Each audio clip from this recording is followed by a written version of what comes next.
ইছামতিতে নতুন ব্রিজের দাবিতে বিক্ষোভ। গোপালনগরে পথ অবরোধ করে এলাকার বাসীরা তারা দীর্ঘদিন ধরে বেহালে সেতু নিয়ে ক্ষোভ দেখাচ্ছেন। বিপজ্জনক ব্রিজ ইছামতিতে নতুন ব্রিজের দাবিতে বিক্ষোভ এলাকা বাসিন্দাদের।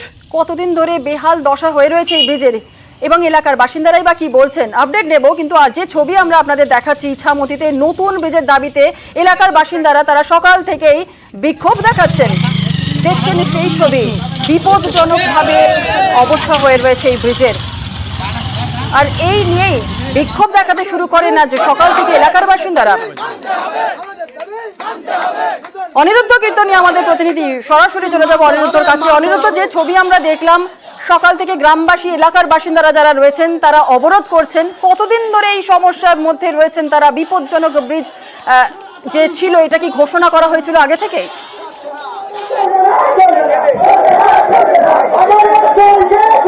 দেখো জুনেলা, তোমাকে জানিয়ে রাখি যে উত্তর 24 পরগনার গোপালনগর 2 নম্বর গ্রাম পঞ্চায়েতের শ্রীপল্লী ব্যারাকপুর এপাশে এবং ইছামতি নদীর ওপারে ধর্মপুকুরিয়া অর্থাৎ বনগাঁর ধর্মপুকুরিয়া গ্রাম পঞ্চায়েত রয়েছে এবং এই দুই পাড়ের প্রায় 7-8টি গ্রামের বাসিন্দারা এই ঝুলন্ত ব্রিজ অর্থাৎ বিভূতিভূষণ বন্দ্যোপাধ্যায়ের ঘাটের পাশের যে ঝুলন্ত ব্রিজ, এই ঝুলন্ত ব্রিজ দিয়েই তারা দীর্ঘদিন ধরে যাতায়াত করে। 20 বছর প্রায় এই ব্রিজটির বয়স। এলাকার বাসিন্দাদের অভিযোগ, সাম্প্রতিককালে এই ব্রিজ জরাজীর্ণ অবস্থা এবং মৃত্যু ফাঁদে পরিণত হয়েছে। এই ব্রিজের সংস্কারের জন্য তারা পঞ্চায়েত অফিসে একাধিকবার জানানো সত্ত্বেও সংস্কার হয়নি।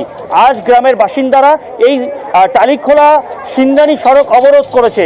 দীর্ঘক্ষণ এই অবরোধ চলছে। আমি তোমাকে লাইভে এক্সক্লুসিভ আমরা নিউজ 18 পর্দায় দেখাচ্ছি যে আন্দোলনকারীরা দীর্ঘক্ষণ 1 ঘন্টা অতিক্রম করেছে এই রাজ্য সড়ক তারা অবরোধ করছে। তাদের একটাই দাবি, দীর্ঘদিন ধরে এই ব্রিজের বেহাল দশা, কিন্তু তারা সংস্কারের জন্য একাধিকবার আবেদন করা সত্ত্বেও এই ব্রিজ সংস্কার হয়নি। তারা চাইছে এই ব্রিজ নতুন ব্রিজ হোক, সেই দাবি তুলেছে। ইতিমধ্যেই গোপালনগর থানার পুলিশ এসে ঘটনাস্থলে পৌঁছেছে, পিডব্লিউডির আধিকারিকরা ঘটনাস্থলে পৌঁছেছে, তাদের সঙ্গে স্থানীয় বাসিন্দারা কথা বলছেন। পিডব্লিউডির আধিকারিকরা কিন্তু সাধারণ মানুষের কাছে ইতিমধ্যেই আবেদন করেছেন। পুলিশের তরফ থেকে আবেদন করা হয়েছে যে আপনারা এই ব্রিজকে সংস্কার করতে দিন, আগামীতে আপনাদের যে দাবি আছে অর্থাৎ নতুন ব্রিজের দাবি আছে সেটা ঊর্ধ্বতন কর্তৃপক্ষকে জানানো হবে। কিন্তু এখনো আন্দোলনকারীরা এর আগে ঘোষণা করাই হয়েছিল, কিন্তু সংস্কার কেন এত দেরিতে হলো?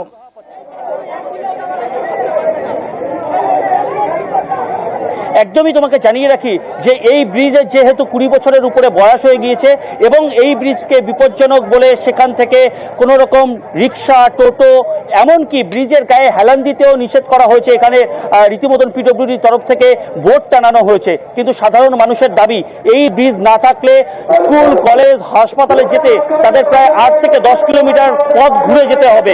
যদি এই ব্রিজ সংস্কার করা হয় বা এখানে অন্য কোনো ব্রিজ তৈরি করে দেওয়া হয় তাহলে তাদের এই ভোগান্তিতে পড়তে হবে না।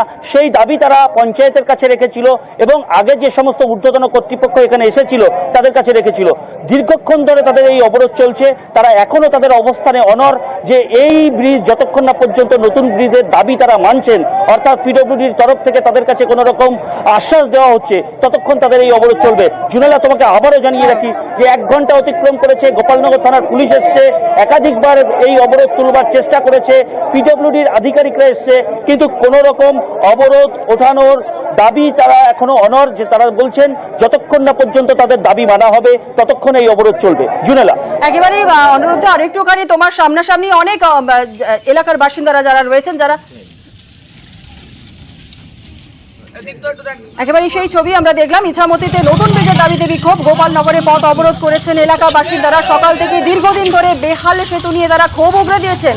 বিপজ্জনক ব্রিজ ঘোষণা হলেও সংস্কারের দেরিতেই হচ্ছে, সংস্কার হচ্ছে না। সমস্যায় রয়েছেন এলাকার প্রায় 10,000 মানুষ।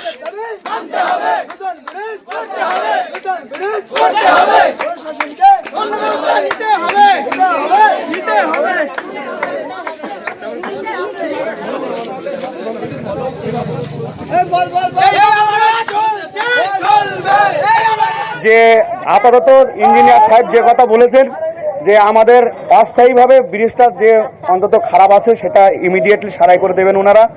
তারপরে আমাদের যে প্রপোজালটা জেলাতে পাঠিয়েছে সেই জেলার অনুমোদন হয়ে আসলে পরে এই ব্রিজটা আপাতত সারাই হবে।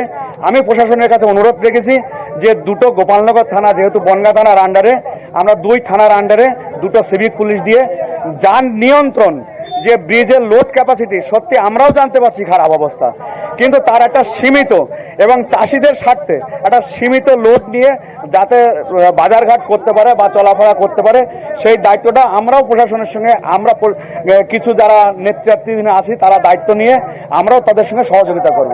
আপনারা কি অবরোধ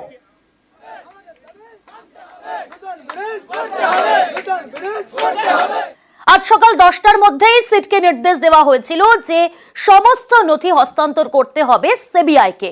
সন্দীপ জমানার দুর্নীতি তদন্ত করবে সিবিআই। গতকালই এই নির্দেশ দিয়েছে কলকাতা হাইকোর্ট।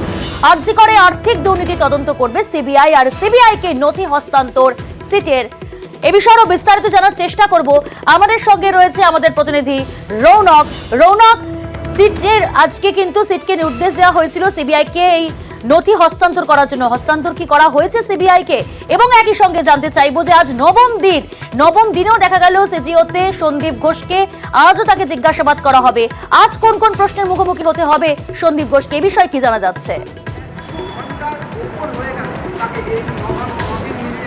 দেখো, একেবারেই গতকাল কলকাতা হাইকোর্টের তরফ থেকে যে নির্দেশ দেওয়া হয়েছিল যে সিটের যে তদন্তভার, অর্থাৎ আরজি করের ঘটনার মামলা সন্দীপ ঘোষের আর্থিক তছরূপে যে মামলা করছে সিট স্পেশাল ইনভেস্টিগেশন টিম, তাদের তদন্তভার কিন্তু পুরোপুরিভাবে সিবিআইকে হস্তান্তর করতে হবে। শুধু তাই নয়, এতদিন তারা তদন্ত করে যে সমস্ত নথি উদ্ধার করেছে, যে সমস্ত নথি তাদের রয়েছে, সেই নথি কিন্তু আর সকাল 10টার মধ্যে সিবিআই এর যে টিম তাদেরকে হস্তান্তর করতে হবে। সেই মতোই কিন্তু সিটের তরফ থেকে আজ 10টার আগেই সিবিআই দপ্তর অর্থাৎ নিজাম প্যালেসে গিয়ে এই নথি ইতিমধ্যে হস্তান্তর করা হয়েছে। এবং অন্যদিকে সিজিও কমপ্লেক্স, সেখানে কিন্তু সন্দীপ ঘোষ আজও হাজিরা দিতে এলেন। আজ নিয়ে 9তম দিন, তিনি 9:45 নাগাদ এই সিজিও কমপ্লেক্সে হাজিরা দিতে এসেছেন। একাধিক প্রশ্নই আর্থিক তছরূপ মামলা থেকে শুরু করে যেদিন ঘটনা ঘটেছিল আরজি করে, সেদিন সন্দীপ ঘোষের কি ভূমিকা ছিল, তিনি আগে জানা সত্ত্বেও কেন বাড়ির পরিবারকে জানায়নি, বিভিন্ন ধরনের একাধিক প্রশ্নের কিন্তু সম্মুখীন হতে হবে এই সন্দীপ ঘোষকে। শুধু তাই নয়, যে পলিগ্রাফ টেস্ট, ইতিমধ্যে সেই পলিগ্রাফ টেস্টে কিন্তু অনুমতি দেওয়া হয়েছে এবং সন্দীপ ঘোষও সেই পলিগ্রাফ টেস্টে কিন্তু রাজিও হয়েছে। সেই পলিগ্রাফ টেস্ট করার মতো কিন্তু একটা খবর আসছে যে সন্দীপ ঘোষের পলিগ্রাফ টেস্ট হতে পারে।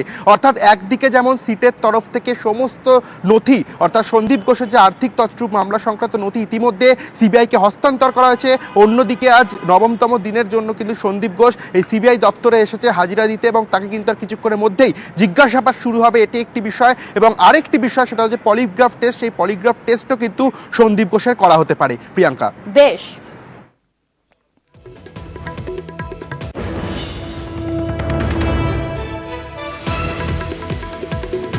পশ্চিমবঙ্গ এবং ঝাড়খণ্ডের মাঝে নিম্নচাপ, আর এর জেরে আগামী মঙ্গলবার পর্যন্ত দক্ষিণবঙ্গে ভারী বৃষ্টি হবে বাংলার বেশ কয়েকটি জেলায়। সতর্কতা আলিপুর আবহাওয়া দফতরের।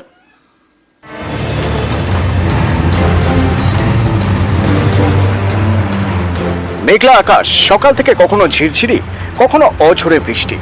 আলিপুর আবহাওয়া দপ্তর জানিয়েছে নিম্নচাপের জেরে মঙ্গলবার পর্যন্ত দক্ষিণবঙ্গে হালকা থেকে মাঝারি বৃষ্টি হবে। শনিবার ভারী থেকে অতি ভারী বৃষ্টির সতর্কতা দক্ষিণ 24 পরগনা, পূর্ব মেদিনীপুর, পশ্চিম মেদিনীপুর, বাঁকুড়া, পূর্ব বর্ধমান এবং পশ্চিম বর্ধমানে। রবিবার অতি ভারী বৃষ্টির সতর্কতা রয়েছে পুরুলিয়া, পশ্চিম বর্ধমান এবং বীরভূমে। ভারী বৃষ্টি হতে পারে দক্ষিণ 24 পরগনা, পূর্ব বর্ধমান, পূর্ব মেদিনীপুর, পশ্চিম মেদিনীপুর, ঝাড়গ্রাম এবং বাঁকুড়ায়। সোমবার ভারী বৃষ্টির সম্ভাবনা পুরুলিয়া, পশ্চিম বর্ধমান এবং বীরভূমে।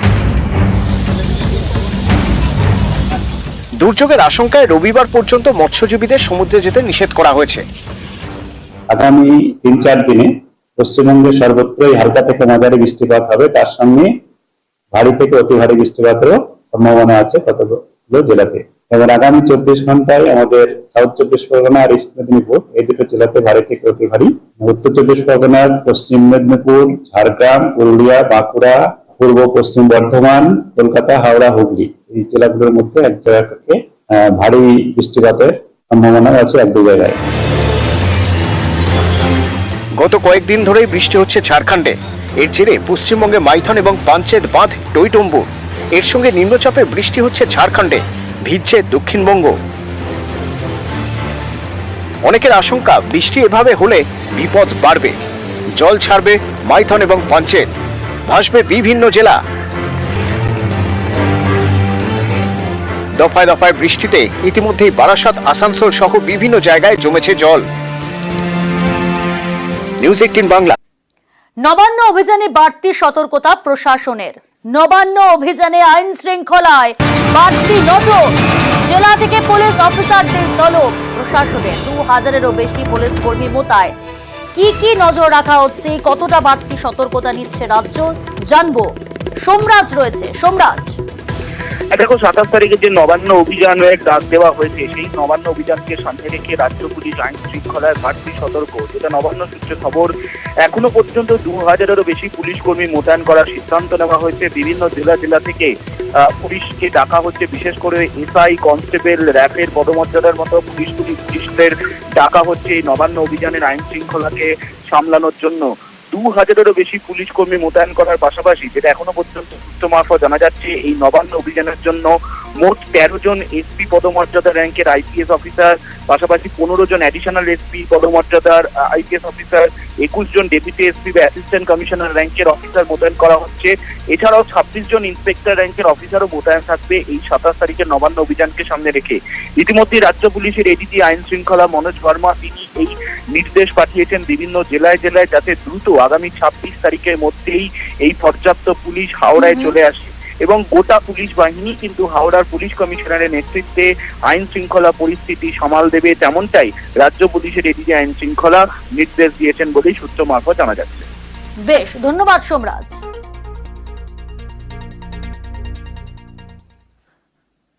খাস কলকাতায় টেলি অভিনেতা শ্লীলতাহানির অভিযোগ বাইক চালকের বিরুদ্ধে। অভিনেতার গাড়িতে হামলা, বাইক চালকের সাদার্ন অ্যাভিনিউয়ে গাড়ির কাঁচ ভেঙে দেওয়ার অভিযোগ।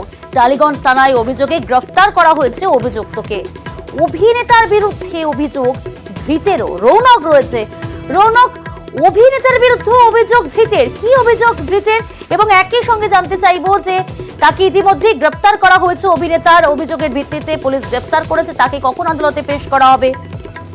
দেখো, গতকাল রাতে টলিউড অভিনেত্রী তার গাড়িতে একজন বাইক আরোহী ধাক্কা মারে এবং শুধু ধাক্কাই নয়, ধাক্কা মারার পর সেই বাইক আরোহী সেই অভিনেত্রীর গাড়ির উপর চড়াও হয়, তার গাড়ির কাঁচ ভাঙচুর করা হয় এবং তাকে গাড়ি থেকে নামতে বলা হয়। তৎক্ষণাৎ কিন্তু অভিনেত্রীর ভয়তে সেখানে চিৎকার করেন এবং এলাকার মানুষ জড়ো হয়ে যায়। ইতিমধ্যে তার বিরুদ্ধে থানায় তিনি অভিযোগপত্র দায়ের করেছিলেন। সেই পরিপ্রেক্ষিতে কিন্তু 39 বছরের এই বাইক আরোহীকে গ্রেফতার করে টালিগঞ্জ থানার পুলিশ।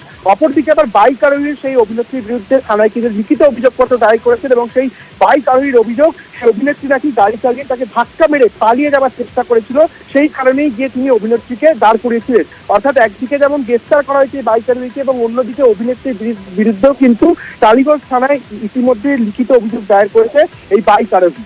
প্রিয়াঙ্কা, বেশ, গতকাল এই ঘটনার পর সোশ্যাল মিডিয়ায় লাইভ করেন অভিনেতা।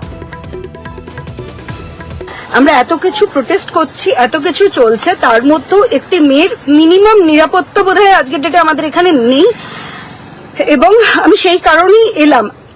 বাইকটা আমার গাড়িতে লেদার ওর টাচ হয়েছে হওয়াতে ও এসে আমাকে, আই ওয়াজ ড্রাইভিং, আমাকে এসে নক করে। আমি একটু কাঁচ নামাই এবং আমাকে বলে দরজা খুলতে, সাদার্ন এভিনিউতে। ওকে, আমি বলি যে দরজা আমি খুলবো না। আমি অবভিয়াসলি আমার একটা মহিলা হিসেবে আমার একটা সিকিউরিটির ব্যাপার আছে, আমাকে হি ক্যান মলেস্ট মি। তারপরে এসে ঘুষি মেরে আমার গাড়ির কাঁচ ভেঙে দেয় এবং আমি এখান থেকে উঠতে পারছি না। পুলিশ এসেছে, পুলিশরা আমাকে এখান থেকে রেস্কিউ করবে বিকজ আমার পুরো সব জায়গায় কাঁচ হয়ে রয়েছে। কলকাতা শহরে এটা মেয়েদের সিকিউরিটি। একটি বাইক সাইড থেকে আসে, ওভারটেক করে একটা বাম্পারে আটকায়, আমিও বাম্পারে করি। আমি নিজে ড্রাইভ করছি, আমি একা ছিলাম। আমার সামনে থেকে বাইকটাকে রেখে এসে আমাকে গাড়িতে নক করে এবং আমি একটু কাঁচ নামাই, মানে his body language was like বেরো, কাঁচটাকে তুলে দিই এবং কাঁচটা তুলে ও হাত প্রায় ঢোকাবে ওখান থেকে, এরকম একটা ব্যাপার। এবং ও 3 বার পাঞ্চ করে অ্যান্ড থার্ড টাইম কাঁচটা ভেঙে যায়। ক্যাওসটা যখন চলছে, আশেপাশে লোকজন, পাবলিক ওখানে জড়ো হয় এবং ও তখন এগিয়ে যায় বাইকটা নিয়ে চলে যাবে বলে, পাবলিক ওকে ধরে ফেলে। 5 মিনিটের মধ্যে কলকাতা পুলিশ আসে, কলকাতা পুলিশ এবং পাবলিক খুবই হেল্প করেছে। আমি বলি মানে কলকাতায় আমরা very safe, girls are very safe, কিন্তু এটা বোধহয় মানে এই সিচুয়েশনটা আমরা একটা যাচ্ছি না, মানে সত্যি নিজের শহরটাকে অচেনা লাগছে, ভয় লাগছে।